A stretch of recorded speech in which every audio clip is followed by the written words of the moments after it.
right, let's also try and get more details from our correspondent Arunima, who's joining me live on the broadcast. Arunima, the issue of illegal settlements, especially in the states, especially states like Assam, has been plaguing the state for decades now. Where are the lapses as far as the current intelligence grid is concerned? Illegal immigration as an issue has been plaguing the Indo-Bangladesh and the Indo-Nepal border, but Assam is a special case because here the indigenous Muslim population also does not want the Bangladeshi immigrants to come in. Obviously, the indigenous Assamese population have always resisted because of the history that Assam had, because of the history of partition that India and Bangladesh had.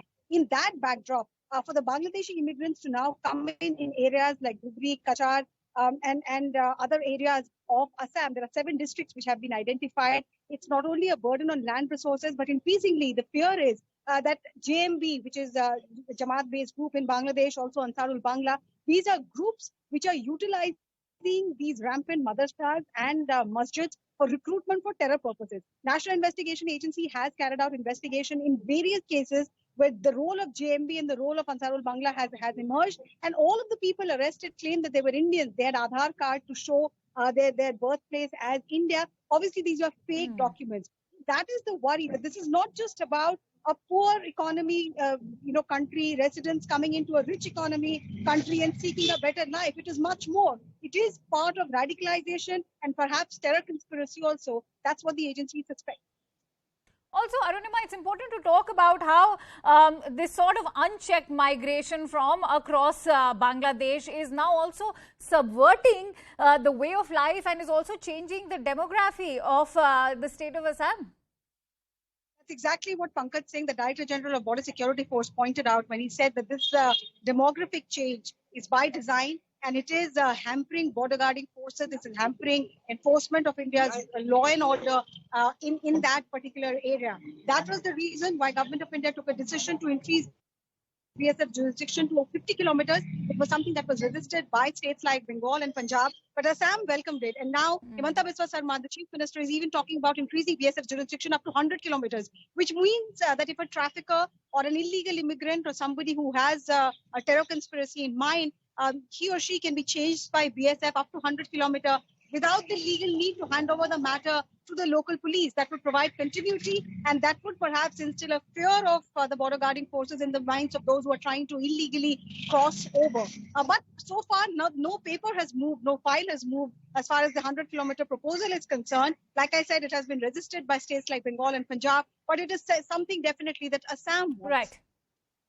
Many thanks to you, Arunima, for breaking down the entire story for us. And for that, and with that, let's also get in a sense of perspective from our guests. I'm joined in by Mr. PK Mishra, who's the former ADG of the BSF. I'm also joined in by Dr. Ankita Dutta, who's a researcher, writer and columnist. Thank you to both of you for joining this broadcast. Ankita, if I could begin with you first. Because we are talking about the demographic changes. Since you are a researcher, could you take us through the kind of demographic changes that the state of Assam has witnessed in the last couple of decades? Yes, true, very true. Many of the Vanavasi communities of Assam are today under the grip of a looming threat of socio-cultural extinction, chiefly propelled by immigration from Bangladesh. Now, Chief Minister Dr. Himanta Biswa Sarma is very, very clear on this, and we must also understand that the issue of infiltration is not merely a religious one, but it is a serious economic, political, and cultural problem. Right.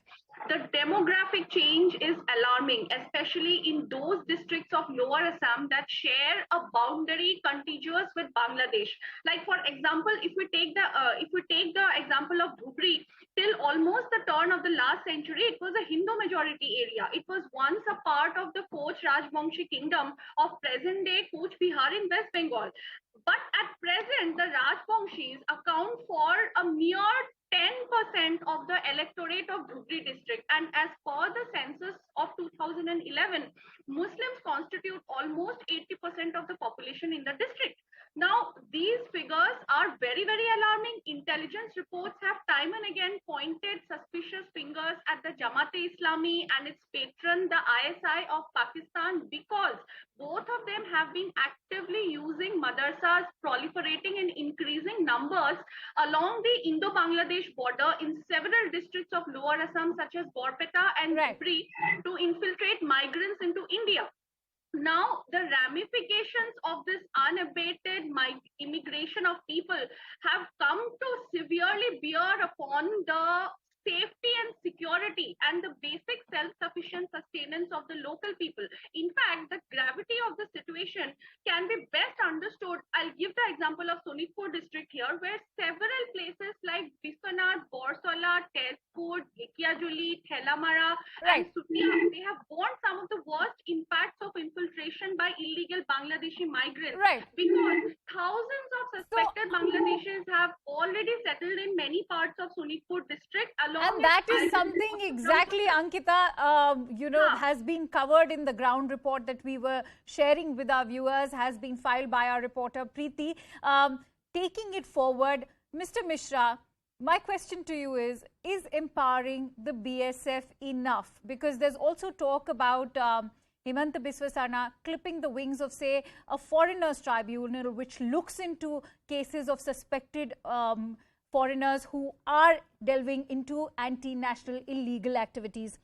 So is empowering the BSF just going to be enough? Yes, madam, you asked me a question, but I have listened to all the all other speakers, and I'll give you the field. What is the field scenario in Assam border, particularly in Dhubri district? Exactly. I was IG Assam, and Dhubri was IG Assam BSF, and Dhubri was under me. And I will give you the exactly. Somebody was telling that in the water body Dhubri, fencing cannot be done. Sorry, fencing has been done in few Char islands, which are divided into both India and Bangladesh.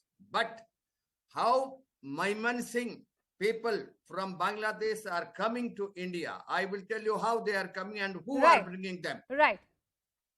Because in monsoon, river Brahmaputra becomes a sea. You cannot see the opposite side. And during summer and winter, the water level goes down and hundreds of new Char islands, they come up and they are not inhabited. These are the points, these are the times when Maimansingh people from Bangladesh, they enter, they take over those areas. And here in Dhubri, AIUDF, who is sitting there and headquarters at Dhubri, they are collecting, they are shifting this Char Island Bangladesh people to Dhubri and Goalpara and giving them ration card, Aadhaar card, voter card and what not. This is what is happening. And in Dhubri, it is a fact that number of madrasa and mosques with help from the funds are coming from Turkey and UAE, and they are being constructed.